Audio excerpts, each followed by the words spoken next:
हम लोग किसके पास फरियाद लेकर के जाए? हम लोग तो चाह रहे हैं कि सरकार इस पर पहल करे, लेकिन आज तक प्रवासी मजदूरों के ऊपर सरकार एक शब्द भी बोलना पसंद नहीं करती है। देखिए, यह घटना सचमुच ही गोविंदपुर पंचायत के लिए बहुत ही जो है हम लोग दिल दहलाने वाली घटना है, क्योंकि यहाँ कुछ रोजगार का साधन नहीं रहने के कारण बहुत सारे जो है मुंबई, दिल्ली, कलकत्ता ट्रांसमिशन लाइन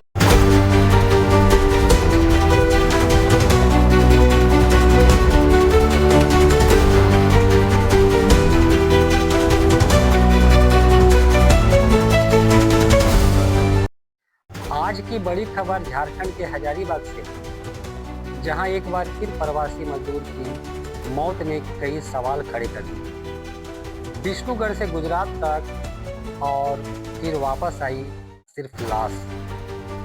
विष्णुगढ़ थाना क्षेत्र के गोविंदपुर पंचायत निवासी मकसूदन सिंह, जो अपने परिवार की रोजी रोटी के लिए गुजरात में टावर लाइन का काम कर रहे थे, संदिग्ध परिस्थितियों में उनकी मौत हो गई। सोमवार को जैसे ही उनका पार्थिव शरीर गांव पहुंचा, पूरा इलाका मातम में डूब गया। घर में चीख पुकार, गांव में सन्नाटा, हर आंख नम और हर दिल बोझी। इकलौता सहारा था मकसूदन। पत्नी, 4 छोटे छोटे बच्चे, बूढ़े माँ बाप, पूरे परिवार की जिम्मेदारी अकेले मकसूदन के कंधों पर थी। अब उनके जाने के बाद परिवार के सामने जिंदगी का सबसे बड़ा संकट खड़ा हो गया है। पलायन की मजबूरी या सिस्टम की नाकामी। हर साल विष्णुगढ़ से सैकड़ों युवक रोजगार की तलाश में गुजरात, महाराष्ट्र, दिल्ली और विदेश तक जाते हैं, लेकिन दुखद सच ये है, कुछ लोग वापस लौटते हैं और कुछ की सिर्फ लाश लौटती है। सवाल बड़ा है, जवाब कौन देगा? क्या मजदूरों की सुरक्षा की कोई जिम्मेदारी नहीं? क्या झारखंड में रोजगार के साधन नहीं बन सकते? कब तक यूं ही उजड़ते रहेंगे घर और टूटते रहेंगे परिवार? ग्रामीणों ने प्रशासन से मांग की है उचित मुआवजा, बच्चों की शिक्षा व्यवस्था, परिवार के एक सदस्य को सरकारी नौकरी, और अंत में एक सवाल, कब तक झारखंड के मजदूर रोजी रोटी के लिए घर छोड़ते रहेंगे और कब तक उनके परिवार यूं ही अपनों को खोते रहेंगे? इसी सवाल के साथ फिलहाल इतना ही। नमस्कार। जी, मेरा नाम सरयू साहुआ और मैं विष्णुगढ़ प्रखंड का उप प्रमुख हूँ और वर्तमान में हजारीबाग जेल कैंप का जिला अध्यक्ष भी हूँ। क्या कुछ हुआ था आज घटना यहाँ? देखिए, यहाँ पे ये हमारा ही पंचायत है गोविंदपुर। एक प्रवासी मजदूर का देहांत हो गया है, मोरबी गुजरात में हो गया था, जिसकी बॉडी कल शाम को लगभग 9 बजे रात में यहाँ लाया गया। हम लोग जब कंपनी की किसी भी पदाधिकारी के संपर्क करने का प्रयास किया तो कोई भी हम लोगों से बात करने से कतराने लगे और दूर हटने लगे, और बिना परिवार के सहमति से बॉडी को लाया गया है, पोस्टमार्टम कराया गया, वहां से जीमेनामा दूसरे व्यक्तियों को दे करके सौंप करके बॉडी को यहाँ बिना सूचना के यहाँ भेजा गया। यह तो एक सवालिया निशान खड़ा करती है कि कम से कम परिवार वालों को तो सहमति कंपनी वालों को लेना चाहिए, लेकिन ऐसा कुछ भी नहीं हुआ। कंपनी वाले ये मुनासिब नहीं समझे कि उस परिवार के दुख को, पीड़ा को समझे। अब बताइए कि एक आदमी अपनी जिंदगी जीने के लिए, अपने बच्चों को लालन पालन के लिए, पढ़ाई करने के लिए जदोजहद करता है, कमाने के लिए अपने प्रदेश से दूसरे प्रदेश को जाता है और वहां पे मौत के साये में सो करके आता है। ये कितनी दुखनीय और पीड़ादायक है, जिसको भी जितना ज्यादा बोलेंगे वो कम हो जाएगा। सर, कुछ दिन पहले भी ऐसी घटना सामने आई थी, बता रहे हैं, अभी 15 दिन भी नहीं बीता है, आज 14वां दिन है। इसी पंचायत के चित्रामो गांव में आया था और इसी तरह वहां भी हम लोग जदोजहद करके उस पीड़ित परिवार को मुआवजा दिलाने का काम किया, न्याय दिलाने का काम किया। आज भी लगातार 3 दिनों से हम लोग इस पीड़ित परिवार के साथ में यहाँ डटे हुए हैं। अभी जाकर के सफलता हाथ लगी है। कंपनी सिरे से हाथ खड़ा कर दी कि नहीं, हम कुछ नहीं दे पाएंगे, और वो पूरा ठेकेदार के ऊपर सौंप दी। ठेकेदार लाचार होकर के पीड़ित परिवार को अपनी घोषणा करना पड़ा कि मैं 7 लाख रुपए का मुआवजा देता हूं, और ठेकेदार का जो एसोसिएशन चलता है उसके माध्यम से 50,000 रुपया देने की बात कही गई। कुल मिलाकर के पीड़ित परिवार को 7.5 लाख रुपए की एक समझ लीजिए सहयोग राशि मिलने की उम्मीद जगी हुई है। अच्छा सर, झारखंड में संसाधनों की कमी नहीं है, फिर भी यहाँ के लोग प्रवासी क्यों कहलाते हैं? यहाँ संसाधन की कमी नहीं है, यही तो विडंबना है हम लोगों की।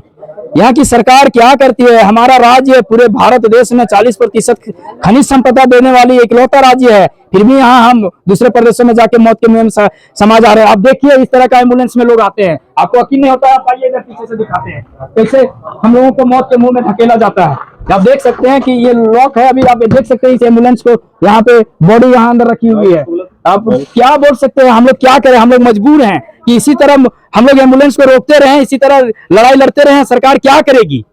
झारखंड सरकार को क्या संदेश देना चाहेंगे? मैं झारखंड सरकार से ये निवेदन करना चाहूंगा और यह संदेश भी देना चाहूंगा कि कम से कम यहाँ पे इतनी सारी खनिज संपदाएं हैं, इतनी सारी फैक्ट्रियां, इतनी सारे कोल माइंस हैं, कम से कम इस चीज को ध्यान में रखते हुए यहाँ के नौजवानों को मौत के साये से तो दूर करिए, यहाँ पे रोजी रोजगार का व्यवस्था करिए। कितना दिन हम लोग दूसरे प्रदेशों में जाकर के मौत के घाट उतरते रहेंगे? सर, आए दिन कहीं से न कहीं से ये प्रश्न उठते रहता है और सरकार ऐसा अनाउंसमेंट भी करती है स्थानीय नीति को लेकर के, उस पर क्या कहना चाहेंगे? देखिए, हम लोग का स्थानीय नीति तो मांग कई वर्षों से, आज झारखंड अलग हुए 26 वर्ष हो गए, लेकिन आज तक स्थानीय नीति में तो कोई सरकार बात नहीं की। शायद स्थानीय नीति बात लागू हो गया होता है, आज स्थानीय तत्व के ऊपर भर्ती होती या फिर नौकरियों में बहाली होती तो ऐसे लोग नहीं बाहर जाकर के मौत के साये में समाते। आप देख सकते हैं इस तरह के संदूक में भर करके हमारे भाइयों को लाया जाता है बाहरों से। ये कितनी पीड़ादायक है, ये बोलने लायक नहीं है, लेकिन हम लोग क्या करें, मजबूर हैं। सरकार किसकी सुनती है? हम लोगों का सुनिए नहीं रही है। हम लोग किसके पास फरियाद लेकर के जाएं?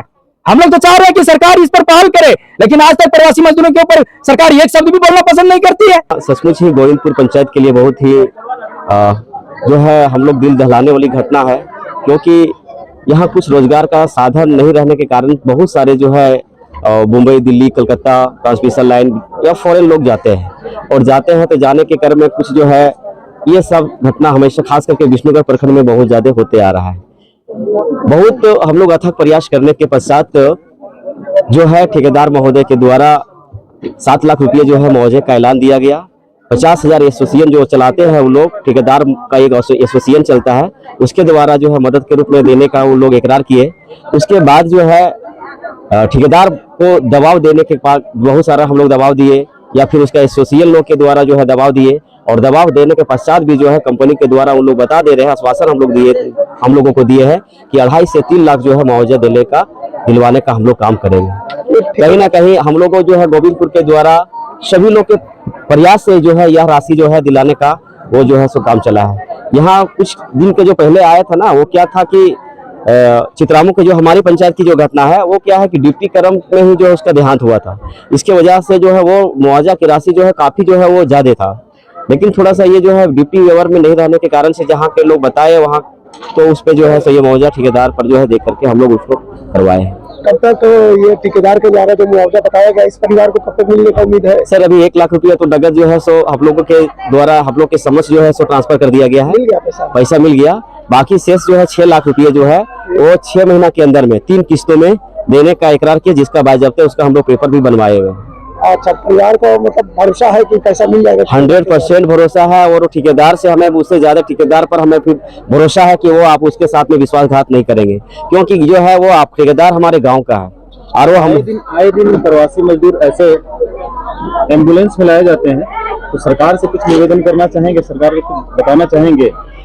सरकार से निवेदन जरूर कहना चाहेंगे सर। उसमें यही चीज है कि इस तरह का जो सिलसिला है वो कुछ रोजगार यहाँ पर जो है आपको सिंचाई की व्यवस्था नहीं रहने के कारण खेती बाड़ी जो है बढ़िया से नहीं कर पाते हैं, तो सिंचाई की व्यवस्था करने का है। कुछ जो है कल कारखाने जो हो जिससे यहाँ के लोग यहीं पर जो है सो पलायन ना करके यहीं पर उसका रोजगार मिले, यही आग्रह करेंगे। और विशेष तौर पर कहेंगे कि प्रवासी मजदूर का जो आपको 5 लाख तक का जो है सो मुआवजा मिलने का उसमें प्रावधान है, तो मैं सरकार से यही अपील करूंगा कि 5 लाख का मुआवजा जो है पीड़ित परिवार को दिया जाए, ताकि इनकी जो है बढ़िया से इनके बच्चे का लालन पालन इनके परिवार का जो है सो हो सके, और शिक्षा व्यवस्था या शादी विवाह का हो सके। 4 बजे घरवा एक बेग हमरे ठिन फोन कर दलो, अगल बगल कहीं ना कर लो कुछ नहीं, और वो ठेकेदार भी ना कर लो, दूसरा आदमी कर लो, जैसे संगे ओकर आवल से गुरदियाल नाम है, गुरदियाल वह फोन कर ले कि बोलना है रिंकी भैया, रिंकी बाजी तो गाड़ी से स्टेटमेंट दलो से ना हो दुनिया से उठ गलो। तो हम बच्चे हैं 4 को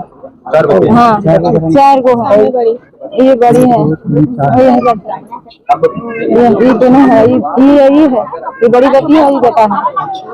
और कितने साल से ये काम कर रहे थे? 25 साल से। 25 साल से एक ही कंपनी का। अभी क्यों दे रहे हैं काम करने? अभी 11 तारीख के गल। अभी हाँ 11 तारीख के गल और 11 तारीख के फिर आए 11 मार्च को।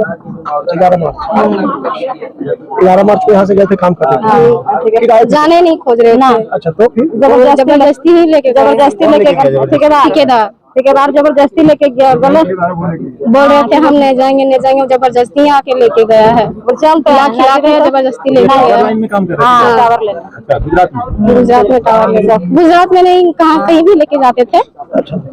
गुजरात हो गया, मतलब हर जगह लेके जाते थे। राजस्थान जहाँ जहाँ ठेकेदार है वहाँ लेके जाते थे।